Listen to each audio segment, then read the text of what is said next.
सर्वोच्च न्यायालय भारतीय संविधान के तहत एकीकृत न्याय व्यवस्था की स्थापना की गई है, जिसमें शीर्ष पर सर्वोच्च न्यायालय व उसके अधीन उच्च न्यायालय तथा अधीनस्थ न्यायालयों की श्रेणियां हैं। न्यायपालिका की यह एकल प्रणाली भारत सरकार अधिनियम 1935 से ली गई है।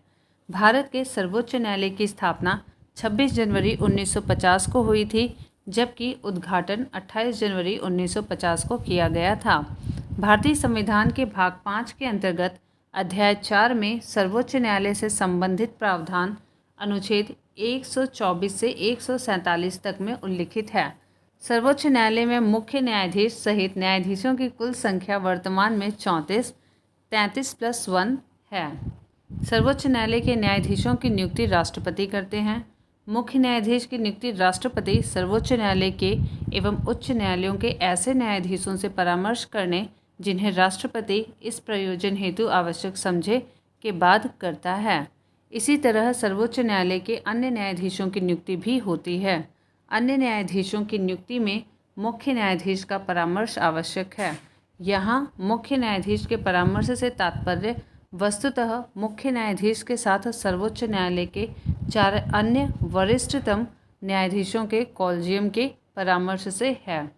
सर्वोच्च न्यायालय का न्यायाधीश बनने के लिए किसी व्यक्ति को भारत का नागरिक होना चाहिए, उसे किसी उच्च न्यायालय का या ऐसे 2 या अन्य न्यायालयों का लगातार कम से कम 5 वर्ष के लिए न्यायाधीश होना चाहिए, या उसे किसी उच्च न्यायालय या ऐसे 2 या अधिक न्यायालयों में मिलाकर कम से कम 10 वर्ष तक अधिवक्ता होना चाहिए, या राष्ट्रपति के विचार में वह पारंगत विधिवेत्ता हो। सर्वोच्च न्यायालय का न्यायाधीश होने के लिए संविधान में न्यूनतम आयु का उल्लेख नहीं है। सर्वोच्च न्यायालय में न्यायाधीशों की संख्या में वृद्धि संसद कर सकती है। सर्वोच्च न्यायालय के न्यायाधीशों को राष्ट्रपति शपथ दिलाते हैं। सर्वोच्च न्यायालय के न्यायाधीश राष्ट्रपति को संबोधित कर अपना पद त्याग सकते हैं। अनुच्छेद 124(4) के अनुसार सर्वोच्च न्यायालय के किसी न्यायाधीश को उसके पद से तब तक नहीं हटाया जाएगा जब तक सिद्ध कदाचार या असमर्थता के आधार पर ऐसे हटाए जाने के लिए संसद के प्रत्येक सदन द्वारा अपनी कुल सदस्य संख्या के बहुमत तथा उपस्थित और मत देने वाले सदस्यों के कम से कम 2/3 बहुमत द्वारा समर्थित समावेदन राष्ट्रपति के समक्ष उसी सत्र में रखे जाने पर राष्ट्रपति ने आदेश नहीं दे दिया है। न्यायाधीश जांच अधिनियम 1968 में कुल 7 धाराएं हैं, जिनमें उच्चतम एवं उच्च न्यायालयों के न्यायाधीशों को पद से हटाए जाने हेतु समावेदन और उन पर लगाए गए कदाचार या असमर्थता के अभियोग की जांच एवं उसे सिद्ध करने की प्रक्रिया या विनियमन किया गया है। उच्चतम न्यायालय के न्यायाधीश की सेवानिवृत्ति की आयु 65 वर्ष है। सर्वोच्च न्यायालय के न्यायाधीश का वेतन संसद द्वारा निर्धारित होता है। सर्वोच्च न्यायालय के न्यायाधीश सेवानिवृत्ति के बाद भारत के किसी भी न्यायालय में वकालत नहीं कर सकते हैं। अनुच्छेद 127 के तहत सर्वोच्च न्यायालय के किसी सत्र के लिए न्यायाधीशों का कोरम पूरा करने हेतु तदर्थ न्यायाधीशों की नियुक्ति की जाती है। तदर्थ मीन्स एडहॉक पे। अनुच्छेद 145(3) के तहत सर्वोच्च न्यायालय में संविधान के निर्वाचन से संबंधित मामले या राष्ट्रपति द्वारा अनुच्छेद 143 के तहत सर्वोच्च न्यायालय से मांगे गए परामर्श की सुनवाई के लिए न्यायाधीशों की संख्या कम से कम 5 होनी चाहिए। इसे संविधान पीठ के रूप में अभिहित किया जाता है। संविधान के अनुच्छेद 129 के अनुसार उच्चतम न्यायालय अभिलेख न्यायालय हैं तथा उसे अपने अवमान के लिए दंड देने की शक्ति है। अनुच्छेद 129 के तहत उच्चतम न्यायालय अभिलेख न्यायालय हैं तथा उसे अपने अवमान के लिए दंड देने की शक्ति है। अभिलेख न्यायालय का अर्थ है इसके सभी निर्णयों का साक्ष्यात्मक मूल्य होता है। अनुच्छेद 131 के तहत केंद्र और राज्यों के बीच, 2 या अधिक राज्यों के बीच तथा भारत सरकार और किसी राज्य या राज्यों और दूसरी ओर 1 या 1 से अधिक अन्य राज्यों के बीच होने वाले विवादों का निर्णय करने की सर्वोच्च न्यायालय की शक्ति मूल आरंभिक अधिकारिता के अंतर्गत आती है। अनुच्छेद 132 से 136 तक सर्वोच्च न्यायालय के अपीलीय क्षेत्राधिकार का उल्लेख किया गया है। भारतीय संविधान के अनुच्छेद 136 के अंतर्गत अपील के लिए उच्चतम न्यायालय की विशेष इजाज़त का प्रावधान है। अनुच्छेद 137 के अंतर्गत अपने निर्णयों या आदेशों का उच्चतम न्यायालय द्वारा पुनर्विलोकन रिव्यू किया जाता है। संविधान की व्याख्या करने का अंतिम अधिकार सर्वोच्च न्यायालय को है। इस शक्ति के तहत सर्वोच्च न्यायालय द्वारा केंद्र व राज्य दोनों स्तरों पर विधायी एवं कार्यकारी आदेशों की संवैधानिकता की जांच की जाती है। अधिकारातीत पाए जाने की स्थिति में इन्हें अविधिक, असंवैधानिक और अवैध घोषित किया जा सकता है। सर्वोच्च न्यायालय को भारतीय संविधान का संरक्षक तथा अभिभावक कहा जाता है।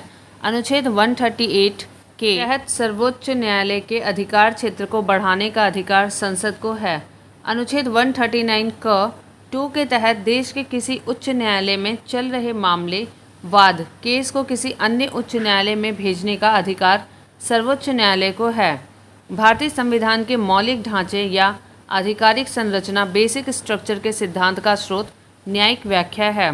केशवानंद भारती 1973 मामले में सर्वोच्च न्यायालय ने संविधान के मौलिक ढांचे का सिद्धांत प्रतिपादित किया। इसके तहत संविधान के किसी भी संशोधन की उच्चतम न्यायालय द्वारा समीक्षा की जा सकती है यदि वह संशोधन संविधान के मौलिक आधारभूत ढांचे का उल्लंघन करता है। संविधान के अनुच्छेद 141 के अनुसार सर्वोच्च न्यायालय द्वारा घोषित विधि भारत के सभी न्यायालयों पर आबद्ध कर होती है। अनुच्छेद 142 में उच्चतम न्यायालय की डिक्रियों और आदेशों के प्रवर्तन और प्रकटीकरण आदि के बारे में आदेश संबंधित प्रावधान हैं। अनुच्छेद 143 के अंतर्गत राष्ट्रपति विधि या तथ्य के व्यापक महत्व के प्रश्न पर सर्वोच्च न्यायालय से परामर्श ले सकता है। प्रश्न कोश। पहला प्रश्न, भारत में उच्चतम न्यायालय का उद्घाटन किस तिथि को हुआ था? 28 जनवरी 1950। Option B. भारत में उच्चतम न्यायालय का उद्घाटन 28 जनवरी 1950 को हुआ था, जबकि इसकी स्थापना भारतीय संविधान के अनुच्छेद 124 के तहत 26 जनवरी 1950 को हुई थी।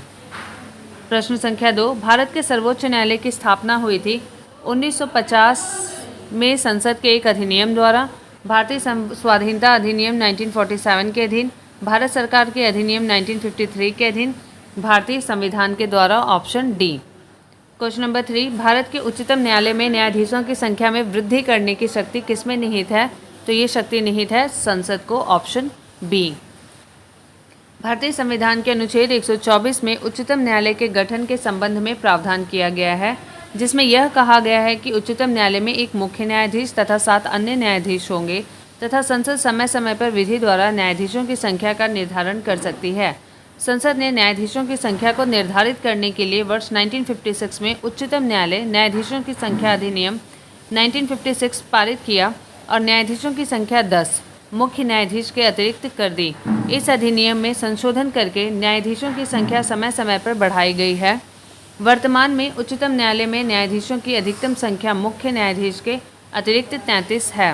क्वेश्चन नंबर 4, भारत के सर्वोच्च न्यायालय में न्यायाधीशों की वर्तमान स्वीकृत संख्या है। तो ये 1992 का प्रश्न है, 2015 का।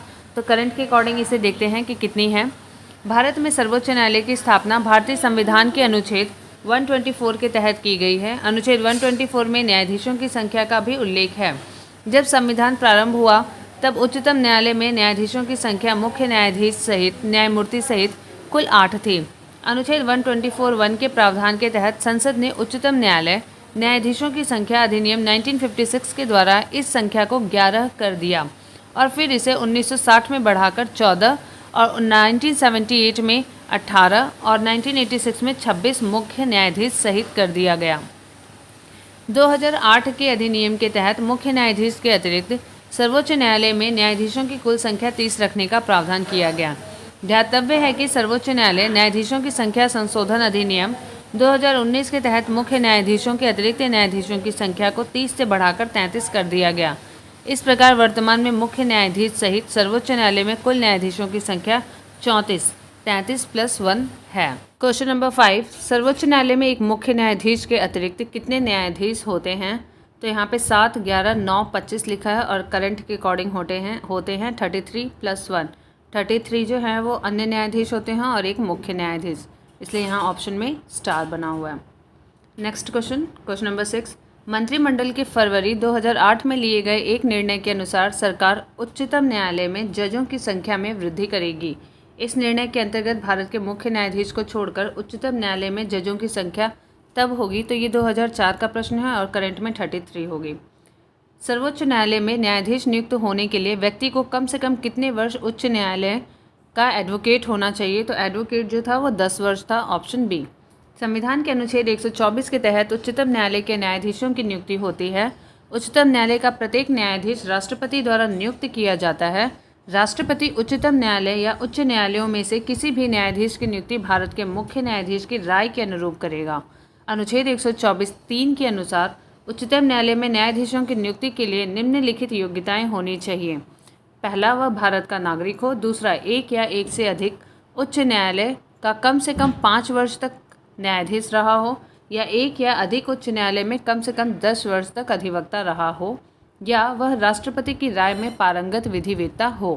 क्वेश्चन नंबर 8, भारतीय सर्वोच्च न्यायालय में न्यायाधीशों की नियुक्ति कौन करता है? तो ये राष्ट्रपति करता है, ऑप्शन बी।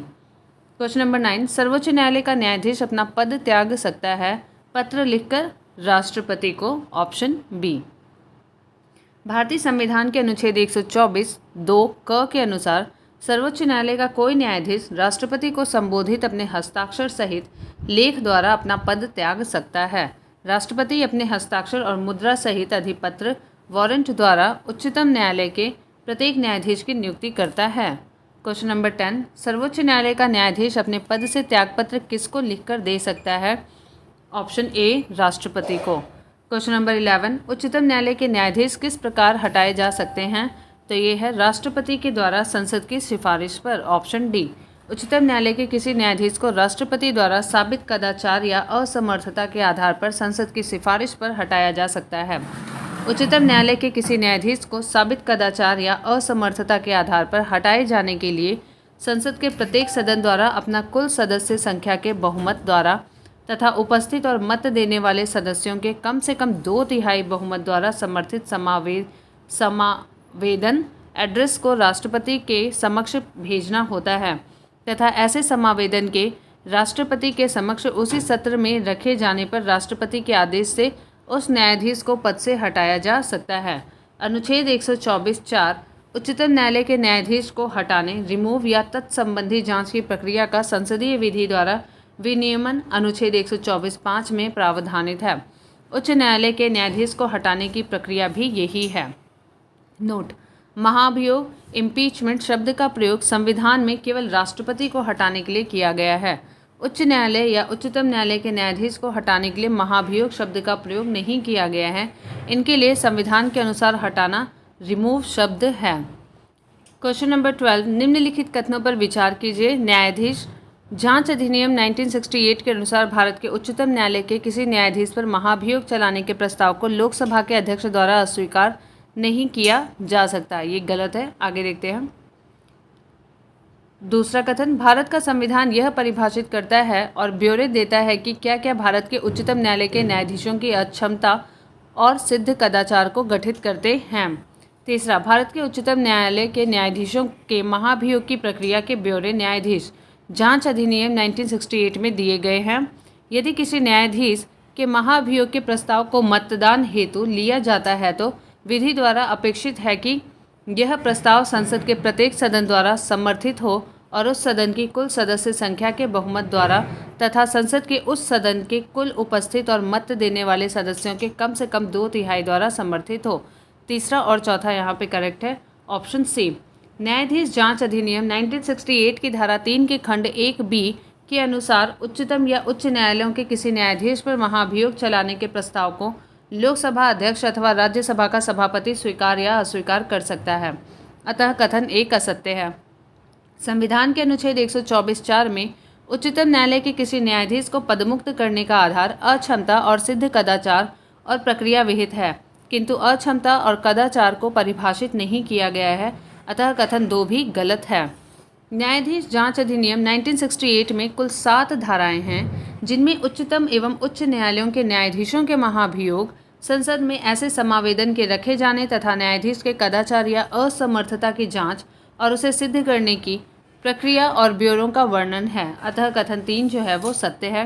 भारतीय संविधान के अनुच्छेद 124(4) में विहित प्रक्रिया के अनुसार किसी न्यायाधीश के महाभियोग का प्रस्ताव संसद के प्रत्येक सदन में उस सदन की कुल सदस्य संख्या के बहुमत द्वारा तथा उपस्थित एवं मत देने वाले सदस्यों के 2/3 बहुमत द्वारा पारित होना चाहिए तथा इस प्रकार पारित प्रस्ताव पर राष्ट्रपति की अनुमति प्राप्त होने के पश्चात वह न्यायाधीश पदमुक्त हो जाएगा। अतः कथन 4 भी जो है वो सत्य है।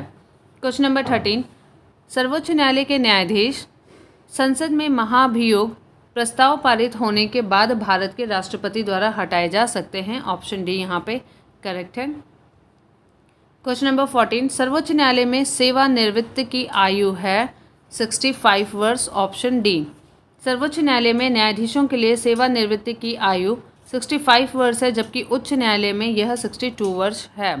क्वेश्चन नंबर 15, सर्वोच्च न्यायालय के न्यायाधीशों की सेवानिवृत्ति की उम्र क्या है? 65 वर्ष। Option C. क्वेश्चन नंबर 16, उच्चतम न्यायालय के न्यायाधीशों का वेतन निर्धारण किया जाता है संसद द्वारा। Option C.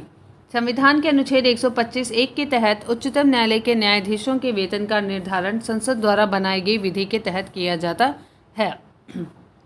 Question number 17, Bharat के उच्चतम न्यायालय की स्वायत्तता की रक्षा हेतु क्या प्रावधान है? पहला, उच्चतम न्यायालय के न्यायाधीशों की नियुक्ति करते समय भारत के राष्ट्रपति को भारत के मुख्य न्यायाधीश से विचार विमर्श करना पड़ता है। उच्चतम न्यायालय के न्यायाधीशों को केवल भारत के मुख्य न्यायाधीश द्वारा हटाया जा सकता है। न्यायाधीशों का वेतन भारत की संचित निधि पर आरोपित होता है, जिस पर विधानमंडल को अपना मत नहीं देना होता है। भारत के उच्चतम न्यायालय के अफसरों और कर्मचारियों की सभी नियुक्तियां सरकार द्वारा भारत के मुख्य न्यायाधीश के विचार विमर्श के पश्चात होती हैं। तो यहाँ पे पहला और तीसरा जो है करेक्ट है, ऑप्शन ए।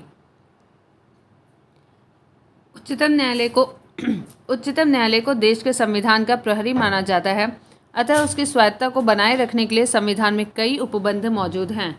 उच्चतम न्यायालय के न्यायाधीश की नियुक्ति करते समय राष्ट्रपति को उच्चतम न्यायालय के मुख्य न्यायाधीश से परामर्श करना आवश्यक होगा। न्यायाधीशों को राजनीति के प्रभाव से दूर रखने के लिए उनका वेतन भारत की संचित निधि पर भारित होता है, जिसके लिए संसद में मतदान नहीं होता है। इस प्रकार कथन 1 और 3 सही हैं, जबकि 2 और 4 सही नहीं हैं।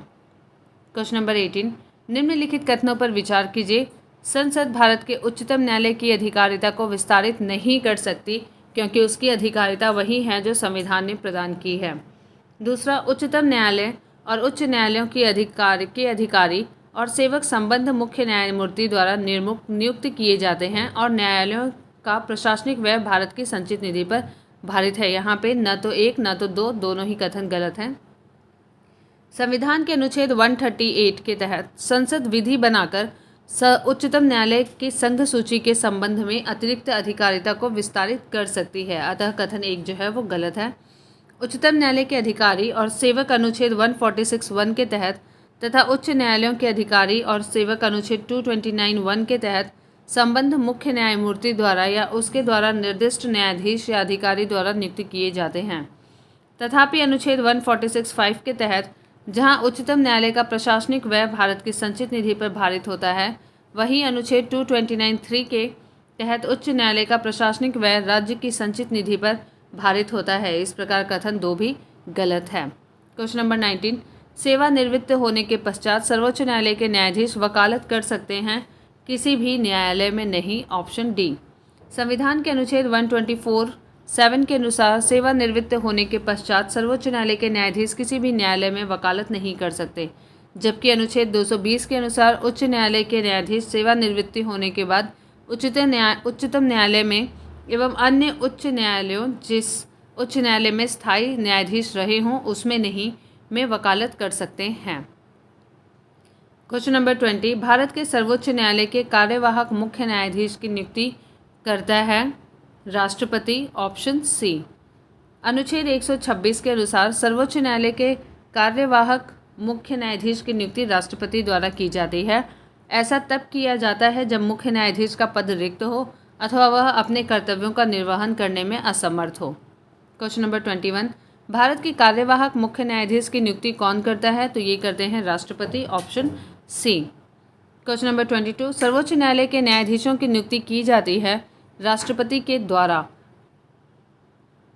सर्वोच्च न्यायालय के मुख्य न्यायाधीश से परामर्श के साथ। Option D.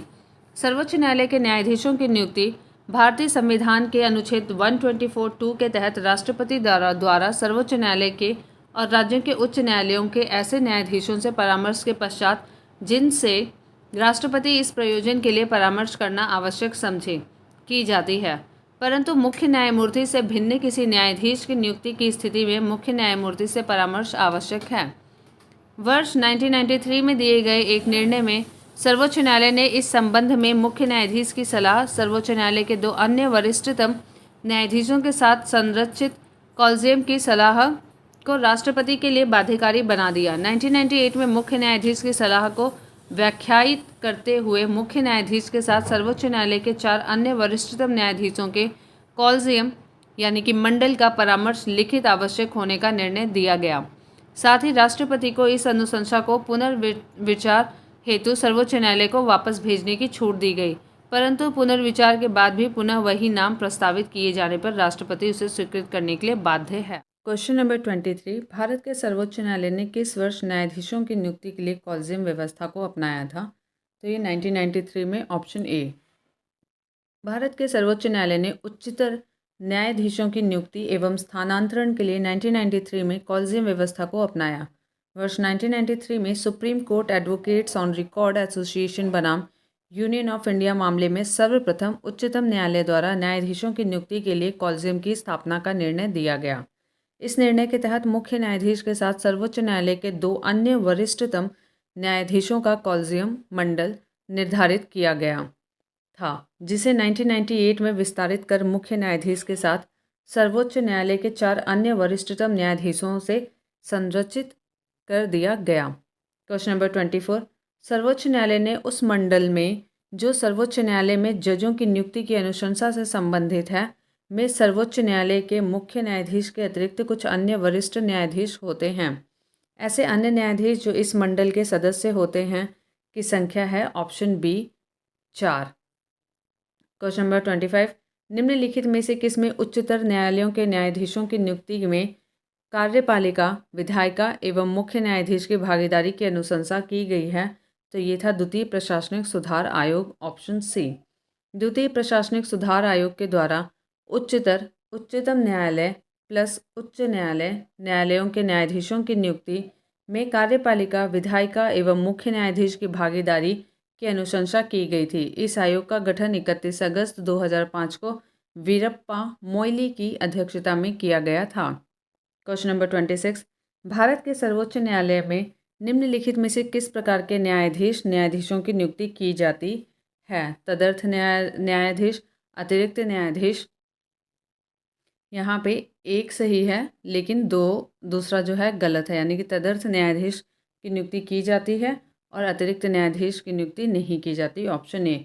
संविधान के अनुच्छेद 127(1) के तहत यदि किसी समय भारत के सर्वोच्च न्यायालय के सत्र को आयोजित करने या चालू रखने के लिए उच्च न्यायालय के न्यायाधीशों की गणपूर्ति कोरम प्राप्त न हो तो भारत के मुख्य न्यायमूर्ति द्वारा राष्ट्रपति की पूर्व सहमति से और संबंधित उच्च न्यायालय के मुख्य न्यायाधीश से परामर्श के बाद उस उच्च न्यायालय के किसी न्यायाधीश को जो सर्वोच्च न्यायालय का न्यायाधीश नियुक्त होने के लिए पात्र हो, सर्वोच्च न्यायालय में तदर्थ एडहॉक न्यायाधीश के रूप में नामित किया जा सकता है।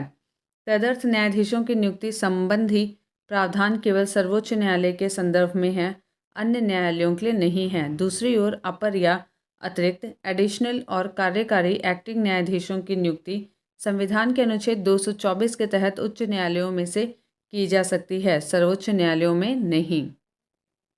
ये केवल उच्च न्यायालयों में ही की जा सकती है, सर्वोच्च न्यायालय में नहीं। क्वेश्चन नंबर 27, सर्वोच्च न्यायालय में तदर्थ यानी कि एडहॉक न्यायाधीशों की नियुक्ति होती है जब न्यायालय के किसी सत्र के लिए न्यायाधीशों का कोरम नहीं होता है, ऑप्शन डी। क्वेश्चन नंबर 28, भारतीय संविधान में तदर्थ न्यायाधीशों की नियुक्ति का प्रावधान है सर्वोच्च न्यायालय में, ऑप्शन ए। क्वेश्चन नंबर 29, भारतीय न्यायपालिका के संदर्भ में निम्नलिखित कथनों पर विचार कीजिए। भारत के राष्ट्रपति की पूर्वानुमति से भारत के मुख्य न्यायाधीश द्वारा उच्चतम न्यायालय से सेवानिवृत्त किसी न्यायाधीश को उच्चतम न्यायालय के न्यायाधीश के पद पर बैठने और कार्य करने हेतु बुलाया जा सकता है। दूसरा है, भारत में किसी भी उच्च न्यायालय को अपने निर्णय के पुनरावलोकन की शक्ति प्राप्त है, जैसा कि उच्चतम न्यायालय के पास है। यहाँ पे पहला और दूसरा दोनों सही है, ऑप्शन सी। संविधान के अनुच्छेद 128 के अनुसार भारत का मुख्य न्यायमूर्ति किसी भी समय राष्ट्रपति की पूर्व सहमति से उच्चतम न्यायालय का न्यायाधीश रहे किसी व्यक्ति या उच्च न्यायालय का न्यायाधीश रहे किसी व्यक्ति जो उच्चतम न्यायालय का न्यायाधीश नियुक्त होने के लिए सम्यक रूप से अर्हत हो से उच्चतम न्यायालय के न्यायाधीश के रूप में बैठने और कार्य करने के लिए अनुरोध कर सकेगा। इस प्रकार कथन 1 जो है वो सही है। संविधान के अनुच्छेद 215 के तहत प्रत्येक उच्च न्यायालय अभिलेख न्यायालय होता है तथा उसको अपने अवमान के लिए दंड देने की शक्ति के साथ ऐसे न्यायालय की सभी शक्तियां प्राप्त हैं। पोट्टा कालाथिल रामाकृष्णन बनाम तहसीलदार तिरूर एवं अन्य वाद में यह निर्णय दिया गया कि अभिलेख न्यायालय होने के कारण उच्च न्यायालय संविधान के अनुच्छेद 226 के तहत अपने निर्णयों का पुनर्विलोकन कर सकता है। उल्लेखनीय है कि उच्चतम न्यायालय को संविधान के अनुच्छेद 137 के तहत अपने द्वारा दिए गए आदेश या सुनाए गए निर्णय का पुनर्विलोकन करने की शक्ति प्राप्त है। इस प्रकार कथन 2 भी सही है। नोट: यूपीएससी द्वारा अपनी आधिकारिक उत्तर कुंजी में इस प्रश्न का उत्तर विकल्प ए सही माना गया है। विकल्प ए यानी कि केवल एक सही माना गया है। ये प्री 2021 का क्वेश्चन है। दूसरे को नहीं माना है, उन्होंने केवल एक कथन को ही सही माना है। आइए आगे देखते हैं। क्वेश्चन नंबर 30, उच्चतम न्यायालय में संविधान के निर्वचन से संबंधित मामले की सुनवाई करने के लिए न्यायाधीशों की संख्या कम से कम कितनी होनी चाहिए? तो यहाँ पे ऑप्शन होगा डी, 5 होनी चाहिए। संविधान के अनुच्छेद 145(3) के तहत यह प्रावधानित है कि जिस मामले में इस संविधान के निर्वचन के बारे में विधि का कोई सारवान प्रश्न अंतर्वर्लित है, उसका विनिश्चय करने के लिए या संविधान के अनुच्छेद 143 राष्ट्रपति द्वारा उच्चतम न्यायालय से परामर्श के अधीन निर्देश के लिए सुनवाई करने हेतु बैठने वाले न्यायाधीशों की संख्या न्यूनतम 5 होगी। इस प्रकार उच्चतम न्यायालय में संविधान के निर्वचन से संबंधित मामले की सुनवाई करने के लिए न्यायाधीशों की संख्या कम से कम 5 होनी चाहिए। इसे संविधान पीठ कॉन्स्टिट्यूशन बेंच के रूप में अभिहित किया जाता है। क्वेश्चन नंबर 31, संविधान के निर्वचन के बारे में विधि के सारवान प्रश्न से संबंधित वाद पर विचार करने के लिए उच्चतम न्यायालय के न्यायाधीशों की संख्या कम से कम 5 होनी चाहिए। Option A. क्वेश्चन नंबर 32, केंद्र और राज्यों के बीच होने वाले विवादों का निर्णय करने की भारत के उच्चतम न्यायालय की शक्ति किसके अंतर्गत आती है? तो ये मूल अधिकारिता के अंतर्गत आती है। Option C. केंद्र और राज्यों के बीच होने वाले विवादों का निर्णय करने की भारत की उच्चतम न्यायालय की शक्ति मूल या आरंभिक अधिकारिता ओरिजिनल ज्यूरिडिक्शन के अंतर्गत आती है। भारतीय संविधान के अनुच्छेद 131 के अंतर्गत भारत सरकार और एक या एक से अधिक राज्यों के बीच या एक और भारत सरकार और किसी राज्य या राज्यों और दूसरी ओर एक या अधिक अन्य राज्यों के बीच या है 2 या 2 से अधिक राज्यों के बीच किसी वाद में यदि उस विवाद में विधि या तथ्य का कोई ऐसा प्रश्न अंतर्निहित है जिस पर किसी विधिक अधिकार का अस्तित्व या विस्तार निर्भर है, तो वहाँ तक अन्य न्यायालयों का अपवर्जन करके उच्चतम न्यायालय को मूल अधिकारिता प्राप्त होगी। क्वेश्चन नंबर 33, निम्नलिखित में से कौन से उच्चतम न्यायालय की आरंभिक अधिकारिता में आते हैं? पहला, भारत सरकार तथा एक या अधिक राज्यों के बीच का विवाद। दूसरा, संसद के किसी भी सदन या राज्य विधानमंडल में हुए चुनाव पर विवाद। पहला सही था, दूसरा सही नहीं है। तीसरा, भारत सरकार तथा किसी संघ राज्य क्षेत्र के बीच का विवाद, ये भी सही नहीं है।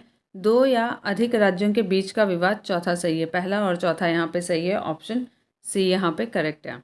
क्वेश्चन नंबर 33, निम्नलिखित में से कौन से उच्चतम न्यायालय की आरंभिक अधिकारिता में आते हैं? यहाँ पे आरंभिक पूछा है। भारत सरकार तथा एक या अधिक राज्यों के बीच का विवाद, संसद के किसी भी सदन या राज्य विधानमंडल में हुए चुनाव पर विवाद, सदन में नहीं होता है। भारत सरकार या किसी संघ राज्य क्षेत्र के बीच का विवाद, ये भी नहीं होगा। 2 या अधिक राज्यों के बीच का विवाद, पहला और चौथा। ऑप्शंस देखते हैं। पहला और चौथा ऑप्शन सी में है, इसलिए उसका उत्तर होगा option C. Question number 34, Bharat के सर्वोच्च न्यायालय की शक्तियों के विषय में निम्नलिखित में से कौन सा कथन सही नहीं है? पहला, इसके पास जनता के मूल अधिकारों की रक्षा के लिए आदेश जारी करने की अनन्य शक्ति है। अनन्य शक्ति यहाँ पे नहीं है ये। तो यही आपका जो उत्तर होगा ये गलत होगा। वह अंतरशासकीय विवादों में मूल और अनन्य क्षेत्राधिकार रखता है, ये सही है। भारत के राष्ट्रपति द्वारा कानून के प्रश्न या किसी तथ्य को निर्दिष्ट किए जाने पर सलाहकार अधिकारिता रखता है, ये भी सही है। इसके पास अपने ही निर्णय या आदेश पर पुनर्विचार करने की शक्ति है, ये भी सही है। पहला जो है वो आपका करेक्ट नहीं है, इसलिए आपका उत्तर जो होगा वो ए होगा। सर्वोच्च न्यायालय के नागरिकों के मौलिक अधिकारों के हनन पर अनुच्छेद 32 के अधीन रिट जारी कर सकता है। हालांकि यह सर्वोच्च न्यायालय की अनन्य शक्ति नहीं है। उच्च न्यायालयों को भी अनुच्छेद 226 के तहत मूल अधिकारों की रक्षा के लिए आदेश जारी करने की शक्ति प्राप्त है। अन्य विकल्प सही हैं। क्वेश्चन नंबर 35, निम्नलिखित कथनों में से कौन सा एक सही नहीं है, पूछा है कौन सा सही नहीं है। सर्वोच्च न्यायालय का गठन 1950 में हुआ था, सही है। सर्वोच्च न्यायालय देश की उच्चतम अदालत है जिसमें अपील की जा सकती है, ये भी सही है। सर्वोच्च न्यायालय कोर्ट मार्शल को छोड़कर अन्य किसी भी उच्च न्यायालय या अदालतों की सुनवाई कर सकता है, ये जो है यही गलत है और यही हमारा ऑप्शन है। सर्वोच्च न्यायालय कोर्ट मार्शल के साथ अन्य किसी भी उच्च न्यायालय अदालतों की सुनवाई कर सकता है, तो यहाँ पे ऑप्शन डी भी सही है, लेकिन ऑप्शन सी आपका गलत है, जो कि उत्तर होगा हमारा। सशस्त्र सेना न्यायाधिकरण अधिनियम 2007 के प्रावधान के अनुसार कोर्ट मार्शल की अपील सर्वोच्च न्यायालय में की जा सकती है। क्वेश्चन नंबर 36, भारत का सर्वोच्च न्यायालय एक अभिलेख न्यायालय है। इसका आशय है कि इसके सभी निर्णयों का साक्ष्यात्मक मूल्य होता है और इस पर किसी भी न्यायालय में प्रश्न चिन्ह नहीं लगाया जा सकता। Option B. अनुच्छेद 129 उच्चतम न्यायालय को अभिलेख न्यायालय घोषित करता है। अभिलेख न्यायालय का तात्पर्य, पहला, ऐसे न्यायालय के निर्णय और कार्यवाही लिखित होती है, उन्हें पूर्व निर्णय के रूप में प्रस्तुत करने के लिए सुरक्षित रखा जाता है। ऐसे न्यायालय को अपनी अवमानना के लिए दंडित करने की शक्ति होती है। अतः सर्वोच्च न्यायालय के अभिलेख न्यायालय होने का तात्पर्य है कि इसके सभी निर्णयों का साक्ष्यात्मक मूल्य होता है और इस पर किसी भी न्यायालय में प्रश्न चिन्ह नहीं लगाया जा सकता। यद्यपि कि उपर्युक्त बी और सी दोनों सही उत्तर हैं, परंतु उत्तर प्रदेश लोक सेवा आयोग ने यहाँ पे केवल बी को ही सही उत्तर घोषित किया था। बी मतलब इसके सभी निर्णयों का साक्ष्यात्मक मूल्य होता है और इस पर किसी भी न्यायालय में प्रश्न चिन्ह नहीं लगाया जा सकता और इसे अपनी अवमानना करने वालों को दंडित करने की शक्ति भी है। यहाँ पे बी को ही माना गया है। आगे देखते हैं। क्वेश्चन नंबर 37, भारत के नीचे दिए गए न्यायालयों में से किसे और किन्हें अभिलेख न्यायालय माना जाता है? तो यहाँ पे उच्च न्यायालय और सर्वोच्च न्यायालय यानी उच्च न्यायालय और उच्चतम न्यायालय दोनों को माना जाता है, इसलिए ऑप्शन सी। भारतीय संविधान के अनुच्छेद 129 के तहत उच्चतम न्यायालय को तथा अनुच्छेद 215 के तहत उच्च न्यायालयों को अभिलेख न्यायालय कोर्ट ऑफ रिकॉर्ड्स का दर्जा प्रदान किया गया है। क्वेश्चन नंबर 38, उच्चतम न्यायालय मामलों की सुनवाई नई दिल्ली में करता है, परंतु किसी अन्य स्थान पर भी सुनवाई कर सकता है अगर राष्ट्रपति ऐसा अनुमोदन कर दे तो। Option A. संविधान के अनुच्छेद 130 के अनुसार उच्चतम न्यायालय दिल्ली में अथवा ऐसे अन्य स्थान जहां स्थानों में अधिविष्ट होगा उन्हें भारत का मुख्य न्यायाधीश राष्ट्रपति के अनुमोदन से समय समय पर नियत करे। इस प्रकार सही उत्तर विकल्प ए होगा। क्वेश्चन नंबर 39, निम्नलिखित में से किस वाद में उच्चतम न्यायालय ने संविधान के मूल ढांचे का सिद्धांत प्रतिपादित किया था? तो ये था केशवानंद भारती। Option C. केशवानंद भारती बनाम केरल राज्य मामले 1973 में उच्चतम न्यायालय की 13 सदस्यीय संविधान पीठ ने संविधान के मूल ढांचे का सिद्धांत प्रतिपादित किया था। इस निर्णय में यद्यपि संविधान संशोधन की संसद की शक्ति को स्वीकार किया गया था, परंतु यह भी कहा गया था कि अनुच्छेद 368 संसद को संविधान की मूल संरचना या सांचे ढांचे में परिवर्तन की शक्ति प्रदान नहीं करता है। क्वेश्चन नंबर 40, निम्नलिखित में से किस वाद में भारतीय संविधान के मूलभूत ढांचे की अवधारणा प्रतिपादित की गई थी? आगे ऑप्शंस देखते हैं इसके। तो यहाँ पे उपयुक्त में से कोई भी नहीं, क्योंकि वो था केशवानंद भारती बनाम केरल राज्य। Option D. क्वेश्चन नंबर 41, भारतीय संविधान के निम्नलिखित अनुच्छेदों में से कौन सर्वोच्च न्यायालय द्वारा संविधान का अनुलंघनीय मौलिक ढांचा घोषित किए गए हैं? तो यहाँ पे आंसर है अनुच्छेद 32, अनुच्छेद 226 और अनुच्छेद 227। ए 1, 2, 3 तीनों। Option A. अनुच्छेद 32, अनुच्छेद 226 क्रमशः सर्वोच्च न्यायालय एवं उच्च न्यायालय की रिट अधिकारिता को प्रदर्शित करते हैं। अनुच्छेद 27 उच्च न्यायालय की अधीनस्थ न्यायालयों पर अधीक्षण की शक्ति प्रदर्शित करते हैं। इन तीनों ही अनुच्छेदों को सर्वोच्च न्यायालय द्वारा अपने अपने विभिन्न निर्णयों में अनुलंघनीय मौलिक ढांचा घोषित किया गया है। क्वेश्चन नंबर 42, भारत में संविधान की मूल संरचना बुनियादी ढांचे का सिद्धांत के स्रोत हैं न्यायिक व्याख्या। Option B. केशवानंद भारती बनाम भारत संघ के वाद में न्यायमूर्ति सीकरी ने संविधान की मूल संरचना बुनियादी ढांचे के सिद्धांत की व्याख्या की, जिसका अनुमोदन मिनर्वा मिल्स के वाद में भी किया गया है। अतः स्पष्ट है कि उपयुक्त सिद्धांत का स्रोत न्यायिक व्याख्या है। क्वेश्चन नंबर 48, उच्चतम न्यायालय द्वारा आज तक की दूसरी सबसे बड़ी खंडपीठ किस केस में बनी है? तो ये गोलकनाथ केस में बनी है। Option A. Kesavananda Bharati case 1973 में उच्चतम न्यायालय द्वारा अब तक की सबसे बड़ी खंडपीठ 13 न्यायाधीश का गठन किया गया था। उच्चतम न्यायालय द्वारा दूसरी सबसे बड़ी खंडपीठ 11 न्यायाधीश का गठन गोलकनाथ बनाम पंजाब राज्यवाद 1967 में किया गया था। क्वेश्चन नंबर 44, निम्नलिखित में से किस वाद में उच्चतम न्यायालय ने यह धारणा व्यक्त की है कि मूल अधिकार व्यक्ति को जैसा उसे सबसे अच्छा लगे उस तरह अपनी ज़िंदगी की रूपरेखा तैयार करने के लिए सक्षम बनाते हैं? तो ये था गोलकनाथ बनाम state of Punjab. Option B. Golaknath बनाम स्टेट ऑफ पंजाब वाद 1967 में उच्चतम न्यायालय ने उपर्युक्त धारणा व्यक्त की थी। इस वाद में सर्वोच्च न्यायालय के निर्णय में कहा गया, fundamental rights are the primordial rights necessary for the development of human personality. They are the rights which enable a man to chalk out his own life in the manner he likes best. Question number 45, वाद एवं उस वाद में उच्चतम न्यायालय की व्यवस्था के त्रुटिपूर्ण युग्म को पहचानिए। इंदिरा साहनी वाद अन्य पिछड़ा वर्ग के लिए चिकनी परत, ये सही है। विशाखावाद अपने कार्यस्थल पर यौन उत्पीड़न से कामकाजी महिलाओं का संरक्षण, ये भी सही है। मेनका गांधीवाद अनुच्छेद 14, 19 और 21 में परस्पर अपवर्जी नहीं है, ये भी सही है। बेला बैनर्जी वाद विदेश यात्रा का अधिकार दैहिक स्वतंत्रता का भाग है, यह पार्ट जो है ये गलत है। विकल्प डी युग्म त्रुटिपूर्ण है। बेला बैनर्जी वाद पश्चिम बंगाल भूमि विकास एवं नियोजन अधिनियम 1948 से संबंधित है। विदेश यात्रा का अधिकार दैहिक स्वतंत्रता के भाग के रूप में उच्चतम न्यायालय द्वारा मेनका गांधीवाद में ही माना गया था।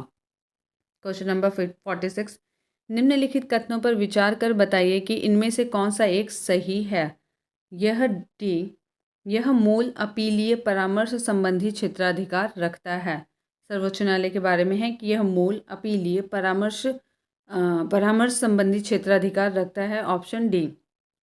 भारतीय संविधान के अनुच्छेद 131 के तहत सर्वोच्च न्यायालय के मूल क्षेत्राधिकार ओरिजिनल ज्यूरिडिक्शन अनुच्छेद 132 से अनुच्छेद 136 के तहत अपीलीय क्षेत्राधिकार तथा अनुच्छेद 143 के तहत परामर्श संबंधी क्षेत्राधिकार का विवरण है।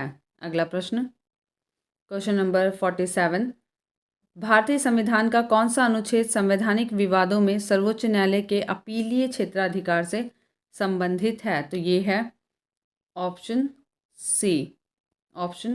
सी अनुच्छेद 134A को मिला के अनुच्छेद 132 को पढ़ना। अनुच्छेद 132 के अनुसार किसी उच्च न्यायालय की सिविल, डांडिक या अन्य कार्रवाई में दिए गए किसी निर्णय, डिक्री या अंतिम आदेश की अपील उच्चतम न्यायालय में होगी यदि वह उच्च न्यायालय अनुच्छेद 134A के तहत यह प्रमाणित कर देता है कि उस मामले में संविधान के निर्वचन के बारे में विधि का कोई सारवान प्रश्न अंतर्वर्लित है, जबकि अनुच्छेद 133 केवल सिविल विषयों के अपील से संबंधित है। अनुच्छेद 134A उच्चतम न्यायालय में अपील के लिए उच्च न्यायालय के प्रमाण पत्र का उल्लेख करता है। इस प्रकार संवैधानिक विवाद में अनुच्छेद 134A को अनुच्छेद 132 के साथ मिलाकर पढ़ने से सर्वोच्च न्यायालय के अपीलीय क्षेत्राधिकार का सृजन होता है। क्वेश्चन नंबर 48, संविधान की व्याख्या से संबंधित सभी विवाद सर्वोच्च न्यायालय के पास लाए जा सकते हैं इसके अपीलीय क्षेत्राधिकार के अंतर्गत। Option B. उच्चतम न्यायालय भारत के राज्य क्षेत्र में सभी न्यायालयों से अपील का सर्वोच्च न्यायालय है। उच्चतम न्यायालय की अपीलीय अधिकारिता को निम्न शीर्षों में विभाजित किया जा सकता है। संविधान के निर्वचन के मामले अनुच्छेद 132, सिविल मामले जिसमें संवैधानिक प्रश्न चाहे हो या नहीं, अनुच्छेद 133। आपराधिक डांडिक मामले जिसमें संवैधानिक प्रश्न चाहे हो या नहीं, अनुच्छेद 134 के तहत। और विशेष इजाज़त से अपील, अनुच्छेद 136। अतः संविधान की व्याख्या से संबंधित सभी विवाद सर्वोच्च न्यायालय के पास इसके अपीलीय क्षेत्राधिकार के अंतर्गत लाए जा सकते हैं। क्वेश्चन नंबर 49, भारत में सुधारात्मक याचिका उच्चतम न्यायालय में से निम्न अनुच्छेदों के अंतर्गत दाखिल की जा सकती है। ऑप्शन सी 142। ऑप्शन सी यहाँ पे सही है। एक्सप्लेनेशन देखते हैं। रूपा अशोक हुर्रा बनाम अशोक हुर्रा एवं अन्य 2002-4 SCC 388 के वाद में उच्चतम न्यायालय द्वारा दिए गए निर्णय के अनुसार संविधान के अनुच्छेद 137 एवं अनुच्छेद 142 के तहत किसी वाद या विषय में पूर्ण न्याय करने के संदर्भ में उच्चतम न्यायालय में सुधारात्मक याचिका क्यूरेटिव पेटिशन दाखिल की जा सकती है। यह याचिका सर्वोच्च न्यायालय के किसी अंतिम निर्णय के पश्चात उसकी समीक्षा याचिका रिव्यू पेटिशन के खारिज किए जाने के बाद दाखिल की जा सकती है। संविधान के अनुच्छेद 137 के तहत उच्चतम न्यायालय को संसद द्वारा बनाई गई किसी विधि या अनुच्छेद 145 के अधीन बनाए गए नियमों के तहत रहते हुए अपने द्वारा सुनाए गए निर्णय या दिए गए आदेश का पुनर्विलोकन रिव्यू करने या उसे परिवर्तित करने की शक्ति प्राप्त है। क्वेश्चन नंबर 50, संविधान का कौन सा अनुच्छेद उच्चतम न्यायालय को उसके द्वारा दिए गए निर्णय अथवा आदेश के पुनर्विलोकन हेतु अधिकृत है? तो यह है अनुच्छेद 137 137। क्वेश्चन नंबर 51, उच्चतम न्यायालय द्वारा बनाए गए निर्णय या दिए गए आदेश के पुनर्विलोकन के बारे में निम्नलिखित में से कौन सा कथन सही है? पहला, भारत के राष्ट्रपति को ऐसे निर्णय या आदेश के पुनर्विलोकन का अधिकार प्राप्त है। गलत है। उच्चतम न्यायालय को अपने द्वारा सुनाए गए निर्णय या दिए गए आदेश का पुनर्विलोकन करने की शक्ति प्राप्त है। ऑप्शन बी यहाँ पे सही है। इसमें से पूछा कौन सा कथन सही है? Option B. Question number 52, Bharat के सर्वोच्च न्यायालय के निर्णय के संबंध में निम्न में से क्या सही है? सर्वोच्च न्यायालय को अपने निर्णय को परिवर्तित करने का अधिकार है पुनर्विलोकन के थ्रू। ऑप्शन ए यहाँ पे सही है। नेक्स्ट क्वेश्चन देखते हैं। क्वेश्चन नंबर 53, भारत के संविधान के संदर्भ में सामान्यतः सामान्य विधियों में अंतर्विष्ट प्रतिषेध अथवा निर्बंधन अथवा उपबंध अनुच्छेद 142 के अधीन सांविधानिक शक्तियों पर प्रतिषेध अथवा निर्बंधन की तरह कार्य नहीं कर सकते। निम्नलिखित में से कौन सा एक इसका अर्थ हो सकता है? पहला, भारत के निर्वाचन आयोग द्वारा अपने कर्तव्यों का निर्वहन करते समय लिए गए निर्णयों को किसी भी न्यायालय में चुनौती नहीं दी जा सकती। दूसरा, भारत का उच्चतम न्यायालय अपनी शक्तियों के प्रयोग में संसद द्वारा निर्मित विधियों से बाध्य नहीं होता है। ऑप्शन बी यहाँ पे सही है। संविधान के अनुच्छेद 142 में प्रावधानित है कि उच्चतम न्यायालय अपनी अधिकारिता का प्रयोग करते हुए ऐसी डिक्री पारित कर सकेगा या ऐसा आदेश कर सकेगा जो उसके समक्ष लंबित किसी वाद या विषय में पूर्ण न्याय करने के लिए आवश्यक हो, और इस प्रकार पारित डिक्री या किया गया आदेश भारत के राज्य क्षेत्र में सर्वत्र ऐसी रीति से जो संसद द्वारा बनाई गई किसी विधि द्वारा या उसके अधीन विहित की जाए, और जब तक इस प्रकार उपबंध नहीं किया जाता है तब तक ऐसी रीति से जो राष्ट्रपति आदेश द्वारा विहित करे प्रवर्तनीय होगा। इसी अनुच्छेद का अवलंब लेते हुए उच्चतम न्यायालय ने भोपाल गैस त्रासदी से संबंधित यूनियन कार्बाइड मामले में पीड़ितों के लिए $470 मिलियन का मुआवजा निर्धारित करने के साथ स्पष्ट किया कि सामान्य विधियों में अंतर्विष्ट प्रतिषेध अथवा निर्बंध या उपबंध अनुच्छेद 142 के अधीन संवैधानिक शक्तियों पर प्रतिषेध या निर्बंध की तरह कार्य नहीं कर सकते। इसी संदर्भ में यह अर्थ निकाला जा सकता है कि भारत का उच्चतम न्यायालय अपनी शक्तियों के प्रयोग में संसद द्वारा निर्मित विधियों से बाध्य नहीं होता है या राज्य विधायिकाओं द्वारा बाध्य नहीं होता है। क्वेश्चन नंबर 54, भारत में न्यायिक पुनरीक्षण का अर्थ है विधियों और कार्यपालिक आदेशों के संवैधानिकता के विषय में प्रख्यापन करने का न्यायपालिका का अधिकार। ऑप्शन ए ये जो है सही है। ऑप्शन ए। एक्सप्लेनेशन, भारत में सर्वोच्च न्यायालय को न्यायिक पुनरीक्षण की शक्ति प्राप्त है। इसके तहत केंद्र और राज्य दोनों स्तरों पर विधियों और कार्यपालिक आदेशों के संवैधानिकता की जांच की जा सकती है। सर्वोच्च न्यायालय द्वारा अधिकारातीत पाए जाने पर इन्हें असंवैधानिक और अवैध तथा उस स्तर पर शून्य घोषित किया जा सकता है जिस स्तर तक वह संविधान का उल्लंघन करता हो। संविधान के विभिन्न अनुच्छेद यथा अनुच्छेद 13, 32, 131 से 136, 143, 145, 226, 227, 245, 246 तथा 372 आदि के उपबंध प्रत्यक्ष या अप्रत्यक्ष रूप से न्यायिक पुनरीक्षण की शक्ति प्रदान करते हैं।